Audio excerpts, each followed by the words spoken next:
ماشاءاللہ نبی پاک صلی اللہ تعالیٰ علیہ وآلہ وسلم کی دیار نور شہر مدینہ کی عظمت اور شان کا کیا عالم ہے، سبحان اللہ۔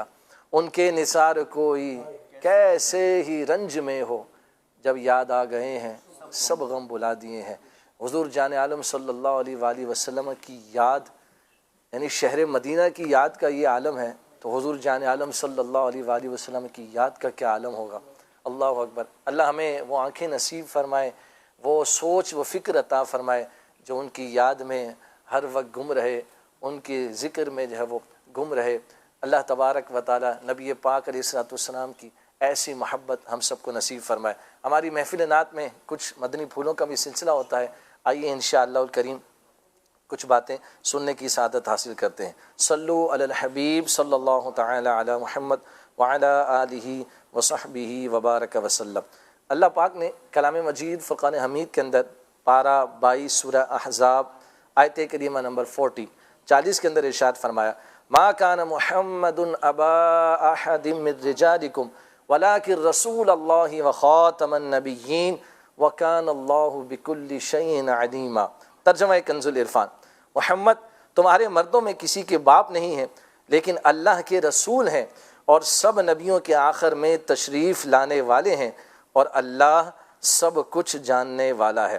ناظرین، اس آیت کریمہ میں اللہ پاک نے حضور جان عالم صلی اللہ تعالیٰ علیہ وآلہ وصحبہ وبارک وسلم کے خاتم النبیین یعنی آخری نبی ہونے کو بیان فرمایا ہے۔ چنانچہ مفتی صاحب فرماتے ہیں یعنی محمد مصطفیٰ صلی اللہ علیہ وآلہ وصحبہ وسلم آخری نبی ہیں کہ اب آپ علیہ الصلوۃ والسلام کے بعد کوئی نبی نہیں آئے گا اور نبوت آپ پر ختم ہو گئی ہے، اور آپ کی نبوت کے بعد کسی کو نبوت نہیں مل سکتی، حتیٰ کہ جب حضرت عیسیٰ علیہ الصلوۃ والسلام نازل ہوں گے تو اگرچہ نبوت پہلے پا چکے ہیں مگر نزول کے بعد نبی کریم علیہ الصلوۃ والسلام کی شریعت پر عمل پیرا ہوں گے اور اسی شریعت پر حکم کریں گے، اور آپ ہی کے قبلے یعنی مکہ معظمہ کی طرف نماز پڑھیں گے۔ پھر مفتی صاحب فرماتے ہیں یاد رہے کہ حضور جان عالم صلی اللہ علیہ وآلہ وصحبہ وسلم کا آخری نبی ہونا قطعی یعنی یقینی ہے، اور یہ قطعیت قرآن و حدیث اور اجماع امت سے ثابت ہے۔ قرآن مجید کی صریح آیات بھی اس پر موجود ہیں اور احادیث تواتر کی حد تک پہنچی ہوئی ہیں، اور امت کا بھی اس پر اجماع ہے۔ ان سب سے ثابت ہے کہ حضور جان عالم صلی اللہ علیہ وآلہ وصحبہ وسلم سب سے آخری نبی ہیں اور آپ کے بعد کوئی نبی ہونے والا نہیں۔ جو حضور پرنور صلی اللہ علیہ وآلہ وصحبہ وسلم کی نبوت کے بعد کسی اور کو نبوت ملنا ممکن جانے، وہ ختم نبوت کا منکر، کافر اور اسلام سے خارج ہے۔ اعلیٰ حضرت امام محمد رضا خان رحمۃ اللہ تعالی علیہ فرماتے ہیں اللہ پاک سچا اور اس کا کلام سچا۔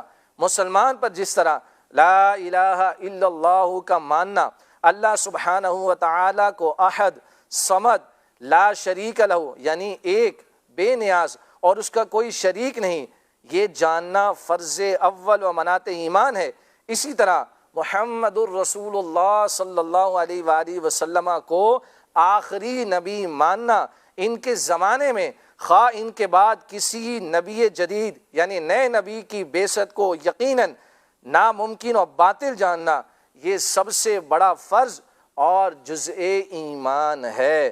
وَلَٰكِن رسول اللہ وخاتم النبیین، یہ نص قطعی قرآن ہے، اور اس کا منکر نہ صرف منکر بلکہ اس میں شبہ کرنے والا، بلکہ اس میں شک کہ ادنا ضعیف احتمال خفیف سے توہم خلاف رکھنے والا، یہ بھی جہنمی ہے۔ نہ ایسا کہ وہی کافر ہو بلکہ جو اس عقیدے پر مطلع ہو کر اسے کافر نہ جانے وہ بھی دائرہ اسلام سے خارج ہے، اور جو ایسے کہ کفر میں شک کرے وہ بھی دائرہ اسلام سے خارج ہے۔ اللہ تبارک و تعالیٰ نے حضور جان عالم صلی اللہ تعالی علیہ وآلہ وسلم کو آخری نبی بنا کر بھیجا ہے، اور خود میرے آقا صلی اللہ تعالی علیہ وآلہ وسلم نے کئی احادیث کے اندر اپنی ختم نبوت کو بیان فرمایا ہے۔ چنانچہ حضور جان عالم صلی اللہ تعالی علیہ وآلہ وسلم ارشاد فرماتے ہیں، حضرت ابو ہریرہ رضی اللہ تعالیٰ عنہ سے روایت ہے کہ میری مثال اور مجھ سے پہلے انبیاء علیہم السلام کی مثال اس شخص کی طرح ہے جس نے بہت حسین و جمیل ایک گھر بنایا، مگر اس کے ایک کونے میں ایک اینٹ کی جگہ چھوڑ دی۔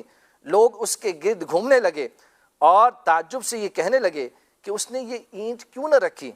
پھر آپ صلی اللہ علیہ وآلہ وسلم نے ارشاد فرمایا، میں قصر نبوت کی وہ اینٹ ہوں اور میں خاتم النبیین ہوں۔ سبحان اللہ، نبی پاک صلی اللہ تعالیٰ علیہ وآلہ وسلم خود اپنی ختم نبوت کو بیان فرما رہے ہیں، اپنے خاتم النبیین آخری نبی ہونے کو حضور جان عالم صلی اللہ علیہ وآلہ وسلم بیان فرما رہے ہیں۔ حضرت ثوبان رضی اللہ تعالیٰ سے روایت ہے کہ رسول پاک صلی اللہ تعالیٰ علیہ وآلہ وصحبہ وسلم نے ارشاد فرمایا، بے شک اللہ پاک نے میرے لیے تمام روئے زمین کو لپیٹ دیا اور میں نے اس کے مشرقوں اور مغربوں کو دیکھ لیا۔ اور پھر اس حدیث کے آخر میں ارشاد فرمایا، ان قریب میری امت میں 30 کذاب ہوں گے، ان میں سے ہر ایک گمان کرے گا کہ وہ نبی ہے، حالانکہ میں خاتم النبیین ہوں اور میرے بعد کوئی نبی نہیں۔ سبحان اللہ، نبی پاک صلی اللہ تعالیٰ علیہ وآلہ وسلم نے ایک اور حدیث پاک کے اندر ارشاد فرمایا گیا، مجھے 6 وجوہات کی بنا پر اللہ تبارک و تعالیٰ نے فضیلت عطا فرمائی ہے۔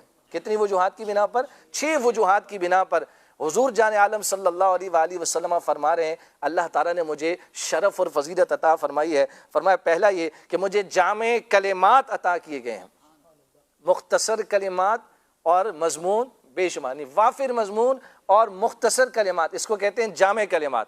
حضور جان عالم صلی اللہ تعالیٰ علیہ وآلہ وسلم نے ارشاد فرمایا مجھے جامع کلمات عطا کیے گئے۔ دوسرا، روب سے میری مدد کی گئی، روب سے میری مدد کی گئی۔ تیسرا فرمایا میرے لیے غنیمتوں کو حلال کر دیا گیا، میرے لیے غنیمتوں کو حلال کر دیا۔ جنگ سے جو کفار سے جو مال حاصل ہوتا ہے اس کو مال غنیمت کہتے ہیں، تو حضور جان عالم صلی اللہ علیہ وآلہ وسلم نے ارشاد فرمایا میرے لیے اللہ نے مال غنیمت کو حلال کر دیا، اور فرمایا تمام روئے زمین کو میرے لیے سجدہ گاہ بنا دیا، تمام روئے زمین کو میرے لیے سجدہ گاہ، جہاں پر بھی نماز پڑھیں نماز پاک جگہ پر پڑھیں تو ادا ہو جائے گی، تمام روئے زمین کو سجدہ گاہ بنا دیا۔ اور ارشاد فرمایا مجھے تمام مخلوق کی طرف نبی بنا کر بھیجا، مجھے تمام مخلوق کی طرف نبی بنا کر بھیجا، اور فرمایا مجھ پر نبیوں کے سلسلے کو ختم فرما دیا۔ سبحان اللہ، یعنی حضور صلی اللہ علیہ وآلہ وسلم کو